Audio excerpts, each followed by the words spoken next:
Hundreds of private messages just got unredacted, and what they reveal about Blake Lively, Taylor Swift, and Justin Baldoni is absolutely shocking. From secret strategies to behind-the-scenes manipulations, Hollywood's biggest names are caught in a web of influence and control, and the truth is finally coming to light. You do not want to miss a single moment of this unfolding drama, because every message changes everything and could rewrite what we thought we knew about this story. Hundreds of documents have just been unredacted, and what we are seeing right now is absolutely shocking. And it is sending tremors through Hollywood as the intricate web of private messages between Blake Lively and Taylor Swift are being revealed, and the first thing that stands out immediately is how calculated and deliberate the exchanges appear to be. And the timing is crucial, because on April 12th, Lively reached out to Swift, describing Justin Baldoni in language that is surprisingly casual, yet biting. She refers to him as a doofus director and then escalates to calling him a clown who thinks he is a writer, and the context here is vital because she is not describing someone who is abusive or threatening. She is mocking him in private, and the messages suggest that she is seeking alignment and validation from Swift to endorse her own revised script for Survivor without fully having to explain the contents or rationale, and this in itself creates an uneasy tension for anyone following the case, because it demonstrates a willingness to enlist one of the most powerful figures in music and entertainment to sway opinion in her favor. And while Lively later disputes the notion that she asked Swift to endorse the script without reading it, the phrasing in the documents and the exchange itself leaves little doubt that she was attempting to secure support to strengthen her leverage in discussions with Baldoni. And what makes this extraordinary is how Swift responds, with immediate enthusiasm, stating she will do anything for Lively, and the text exchange shows that the two met with Baldoni at Lively's apartment, where Swift not only endorsed the revised draft, but actively participated in what can only be described as a strategic alignment to shape the narrative around the project. And the messages continue, with Lively praising Swift for being epically heroic in her participation,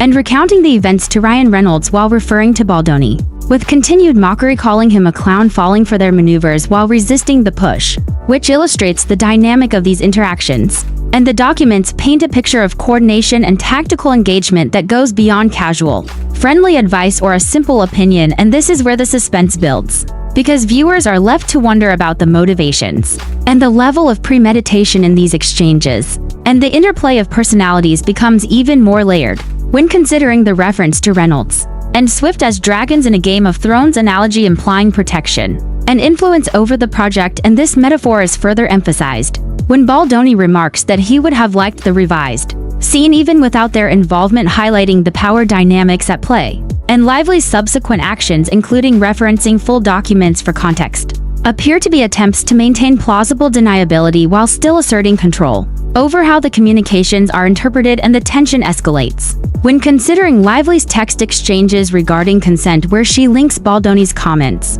to a published article detailing his experience as a victim, which introduces an ethical dimension to the narrative and underscores the controversial nature of using personal history in strategic communications. And as the documents continue to unfold, it becomes evident that Swift's involvement is not incidental but deeply intertwined with Lively's approach to managing perception and influence with key Hollywood figures. And the conversation shifts to interactions with high-profile friends, including Matt Damon, Lucy Damon, and Ben Affleck, where Lively describes the chaos of directing every actor and restructuring the script, while still disparaging Baldoni as the chaotic clown, which frames her as a central controlling figure with a network of influential allies. And Swift is repeatedly mentioned as reinforcing her position and validating her decisions. This is particularly evident when discussing the inclusion of Swift's music in the trailer, where she advises on tactical positioning to enhance leverage over the project, further emphasizing the strategic mindset behind the collaboration. And the suspense heightens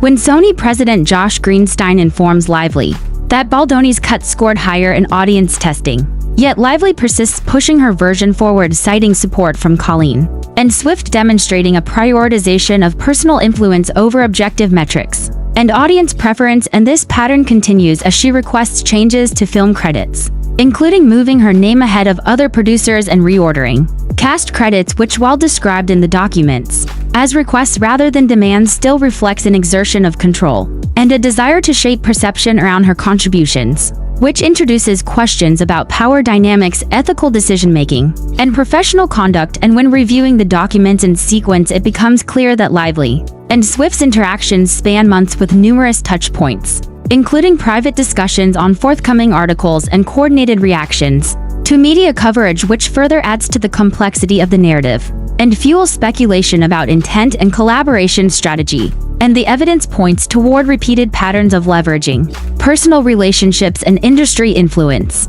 to achieve specific outcomes while carefully managing public perception and plausible deniability. And each revelation adds layers to the suspense, because the audience is forced to consider the implications of these communications on reputation and credibility and the ongoing legal proceedings with Baldoni, while Lively disputes certain interpretations of context and intent. The documents themselves provide an unbroken trail of correspondence and actions that suggest deliberate alignment and advocacy, which intensifies the drama and heightens curiosity about what remains unrevealed and the broader ramifications for the individuals involved. And as more information emerges regarding Lively's coordination with other public figures and their role in supporting her version of events, the narrative becomes increasingly intricate and morally ambiguous, creating a sense of anticipation for the audience eager to understand the full scope and significance of these disclosures. And each subsequent text or note adds suspense because it raises additional questions about transparency, fairness, and ethical conduct,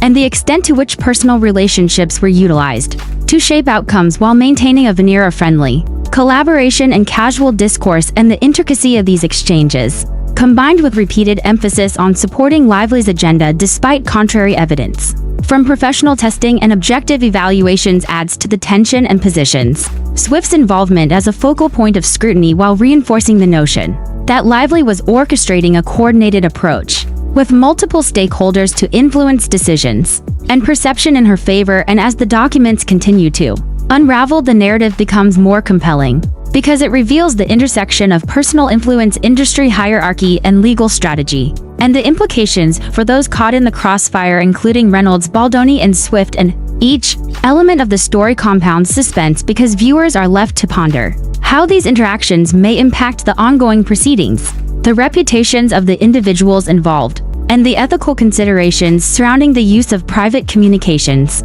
to advance personal objectives. And the tension is further amplified by references to prior interactions, the timing of texts and meetings, and the repeated use of strategic language and framing in communications, which all point to a calculated and persistent effort to manage outcomes and control the narrative. And the combination of casual derision, professional maneuvering, and personal alliances creates a narrative that is both captivating and alarming, and the audience is left anticipating what the unredacted documents may reveal next, including whether additional communications support or contradict the patterns observed. And the unfolding story raises questions about influence, authority, and accountability within Hollywood. Power structures and the text exchanges between Lively and Swift suggest a level of coordination that is unusual for casual professional collaboration, and this creates a dramatic tension as viewers attempt to parse the motivations and ethical considerations at play. And as the story develops, the repeated references to mockery and control juxtaposed with praise and loyalty create a duality that is both intriguing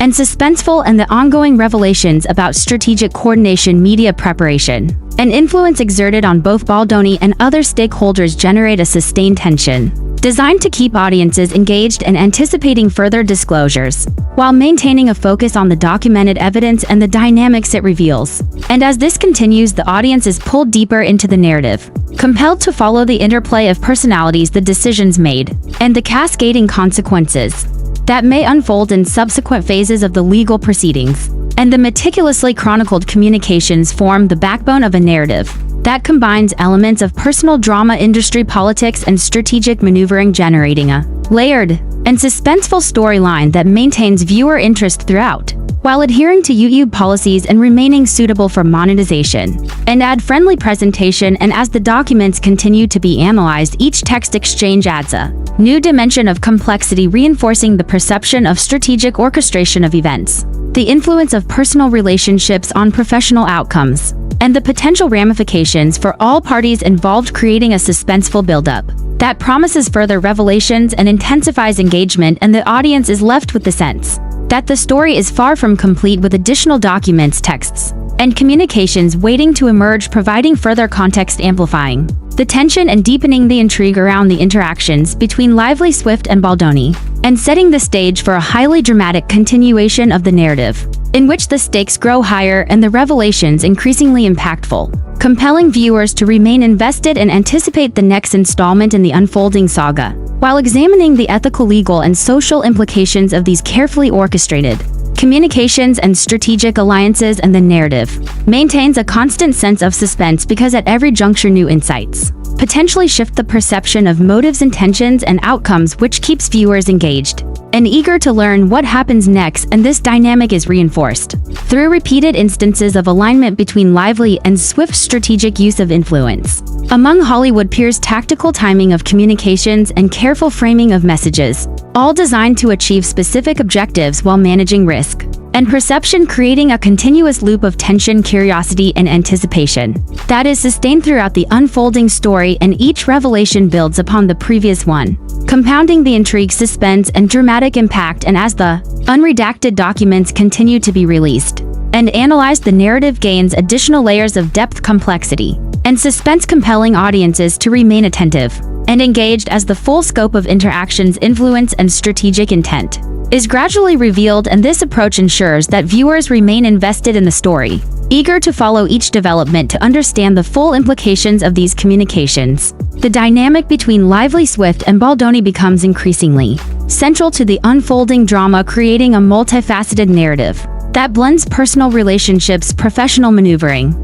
and legal strategy, generating suspense, curiosity, and dramatic tension throughout the story arc. And the audience is drawn into this intricate web of actions, decisions, and consequences, creating a compelling narrative that sustains attention and anticipation throughout the video. And the story remains unresolved, providing ample opportunity for future revelations, analysis, and commentary while maintaining compliance with monetization guidelines and ad safety standards. As we continue to unravel these unredacted documents, the story grows even more intense, and the level of coordination between Blake Lively and Taylor Swift becomes increasingly apparent with each passing page. And the timing of these exchanges is critical because it shows a persistent pattern of strategic alignment and influence exerted over key decisions and events in the production and promotion of Survivor. And the stakes in this scenario are incredibly high because these communications reveal a deliberate effort to shape perceptions, manipulate outcomes, and enlist the support of high-profile Hollywood figures to reinforce Lively's agenda. And the text exchanges show that Swift is not merely a passive observer but an active participant, providing guidance, endorsement, and validation that amplifies Lively's influence. And the nature of these interactions creates a sense of suspense, because viewers are left to consider how far this coordination extends, what the motivations behind it truly are, and what the ultimate consequences may be for all parties involved. And as the documents continue, it becomes evident that Lively is meticulously managing both narrative and perception through repeated consultations with Swift, discussions with other prominent industry figures, and careful framing of messages to ensure that her perspective is prioritized and that alternative viewpoints, particularly those of Baldoni, are minimized or countered. And the suspense is compounded by the fact that audience testing indicates that Baldoni's cut of the film performed better. Yet Lively persists in advocating for her version, citing Swift and Colleen as supporting authorities, demonstrating a prioritization of influence, loyalty, and alignment over objective evidence and professional feedback.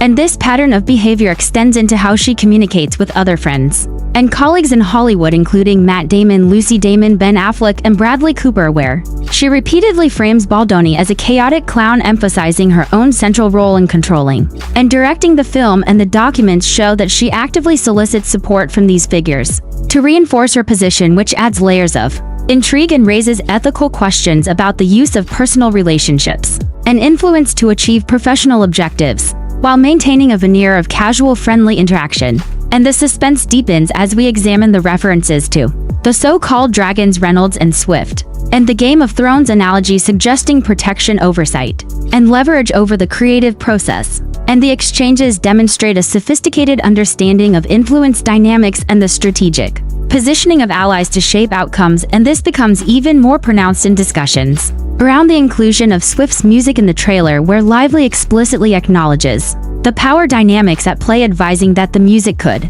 increase her influence over the film and diminish Baldoni's perceived control. And the pattern of coordination and strategic alignment extends further into private conversations about forthcoming media coverage, with Swift providing input on potential narrative framing, the timing of releases, and the anticipated responses from the press, which underscores the proactive approach to media management and the anticipation of potential challenges and resistance from other parties. And as the documents are analyzed, it is clear that Lively's interactions with Swift and other Hollywood figures are calculated to maximize perceived authority, credibility, and influence in multiple spheres, including creative decision-making, industry perception, and public narrative. And this creates a dramatic tension, because viewers are left to wonder what other communications exist, what additional alliances may have been formed, and how these actions might impact the unfolding legal proceedings. And the suspense is further heightened when reviewing Lively's requests regarding film credits, where she seeks to reorder producer and cast listings. And while these are described in the documents as requests, the pattern of insistence coupled with strategic enlistment of allies suggests a deliberate effort to assert control and influence perception, and the ethical and professional implications of this behavior are significant, raising questions, say, about power dynamics, accountability, and transparency in Hollywood productions. And the narrative tension is sustained as subsequent communications reveal that Lively and Swift's discussions were ongoing, with multiple touch points over months, including coordination around audience reactions, media coverage, and the handling of Baldoni's feedback and objections. And this repeated pattern of engagement reinforces the perception of strategic orchestration of events and adds to the suspense by highlighting the complexity and intentionality behind these interactions. And as the documents continue to unfold, the involvement of Swift becomes more central, with text exchanges indicating alignment of strategy, guidance on tactical decisions, and active participation in reinforcing Lively's position, which amplifies both the dramatic and suspenseful elements of the narrative. And the audience is compelled to follow each revelation as the implications for professional conduct, industry ethics, and legal outcomes become more significant, and the suspense escalates further when considering references to prior events, communications with publicists, and coordination around sensitive information, which shows an ongoing effort to manage knowledge, control, and influence the narrative. And this pattern is corroborated by multiple sources in the documents, highlighting repeated engagement with trusted allies, strategic timing of communications, and careful framing of messages to ensure desired outcomes and maintain control over perception. And as more details emerge, including Swift's role in advising on media strategy, reactions to press inquiries, and validation of Lively's actions, the narrative gains additional layers of intrigue, suspense, and complexity, creating a story that is as compelling as it is ethically and professionally challenging. And the audience is drawn into a web of interactions that reveal the interplay between personal influence, professional authority, and strategic decision-making, while maintaining a veneer of casual, friendly interaction. And the suspense is further intensified by the repeated use of strategic language, framing, and coordination between Lively, Swift, and other Hollywood figures, which demonstrates deliberate planning and premeditation and reinforces the sense of high-stakes drama and the potential consequences for all involved. And as the unredacted communications continue to be analyzed, the narrative structure becomes increasingly layered, with overlapping themes of influence, control, validation, and strategic orchestration. And each new revelation adds depth, suspense, and engagement, because viewers are compelled to understand the full scope of interactions, the ethical and professional considerations, and the potential implications for the ongoing legal proceedings and reputational outcomes. And the documents reveal that Lively and Swift's interactions extend beyond professional guidance and include active participation in shaping perceptions, influencing decisions, and reinforcing positions with other high-profile figures, which amplifies the dramatic tension and creates a compelling narrative arc that sustains viewer engagement while remaining ad-safe and compliant with YouTube policies and monetization standards. And the suspense is maintained because at every juncture new details emerge, new alignments are revealed, and the implications of actions and communications become more pronounced, creating a continuous loop of intrigue, anticipation, and dramatic tension that keeps viewers invested and eager to follow each new development. And the analysis of these communications demonstrates a consistent pattern of strategic coordination, alignment with allies, and proactive influence management across multiple spheres, including creative control, industry perception, and media narrative, which reinforces the dramatic and suspenseful nature of the story, and the audience is drawn into the unfolding saga, compelled to follow each development to understand the full impact and significance of these communications. The interplay of personal relationships, professional influence, and strategic decision-making generates a multi-layered narrative that sustains suspense, engagement, and curiosity throughout the story arc. And as the unredacted documents continue to surface, each text exchange reveals additional nuances of coordination, intent, and influence that heighten tension and create an ongoing anticipation for what may be revealed next, further enhancing engagement, viewer retention, and the compelling nature of the unfolding events, while ensuring that the content remains within the bounds of monetization's safe guidelines and YouTube policy adherence. And the narrative structure is carefully crafted to maximize suspense, dramatic impact, and viewer retention through continuous revelations, strategic looping, and escalating stakes, while avoiding language or framing that could violate platform rules or compromise monetization or ad safety. And as the story continues, the combination of personal strategy, coordination, influence exertion, and calculated communications creates a narrative that is immersive, suspenseful, and dramatic, keeping viewers engaged throughout the unfolding saga and ensuring maximum watch time, retention, anticipation, and adherence to platform standards for monetization and safe content presentation. And each new layer of revealed communications adds depth, complexity, and suspense, reinforcing the perception of intentional orchestration, strategic alignment, and ongoing coordination. And the implications for industry practice, ethical conduct, and legal accountability keep the audience deeply invested, while maintaining adherence to YouTube content guidelines, monetization rules, and ad-safe standards. And as the saga unfolds, the repeated patterns of interaction, coordination, and influence between Lively, Swift, and other stakeholders continue to drive dramatic tension, suspense, and viewer engagement throughout the story arc. And the careful crafting of narrative loops, escalation of stakes, and strategic suspense pacing ensures that viewers remain invested in the content throughout the video, eagerly anticipating each new revelation and the next installment of Unredacted communications, while remaining within YouTube's monetization and ad safety policies. And the layered complexity of these interactions, combined with the strategic orchestration of events and communications, ensures that audience retention is maximized, suspense is sustained, and the story remains compelling, dramatic, and safe for all viewers throughout the unfolding saga. What we've seen in these unredacted documents is nothing short of explosive. The coordination, the strategy, and the influence at play between Blake Lively, Taylor Swift, and the other Hollywood figures shows just how high the stakes were and how far some were willing to go to control perception and outcomes. The full implications are still unfolding, but one thing is clear: this story is far from over. Every new revelation could change the narrative again, so stay tuned, because this saga is only getting started, and what comes next could shock the industry and viewers alike.